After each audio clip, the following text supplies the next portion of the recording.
Assalamualaikum warahmatullahi wabarakatuh. Perkenalkan, nama saya Nur Fadila dengan NIM 90501230555. Di sini saya akan menjelaskan instrumen dan komponen kebijakan fiskal Islam. Adapun materi pertama yaitu instrumen kebijakan fiskal konvensional. Secara tradisional, kebijakan fiskal dipahami sebagai instrumen yang digunakan pemerintah di dalam ekonomi yang menganut sistem pasar bebas, dengan harapan dapat mempengaruhi dinamika kegiatan ekonomi di suatu negara. Kebijakan fiskal ini merujuk pada strategi ekonomi yang bertujuan untuk memperbaiki situasi ekonomi dengan mengubah jumlah penerimaan dan pengeluaran pemerintah.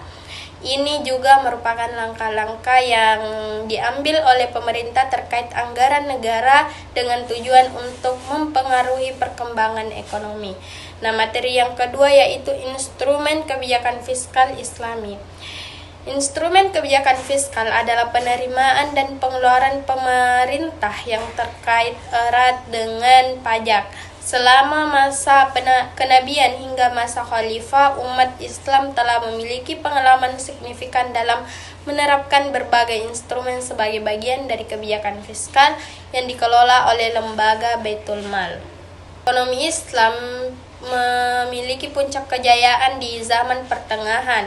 Setelah periode tersebut sejalan dengan penurunan dalam pemerintahan Islam, saat itu kebijakan fiskal Islam perlahan-lahan mulai ditinggalkan dan digantikan oleh sistem kebijakan fiskal dari sistem ekonomi modern yang dikenal dengan sistem ekonomi konvensional.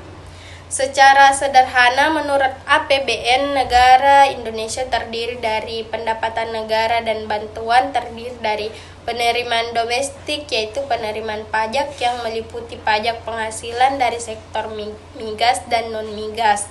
Kemudian penerimaan non-pajak, yakni pemasukan dari sumber daya alam yang terdiri atas migas dan non-migas seperti kehutanan, perikanan, dan pertambangan.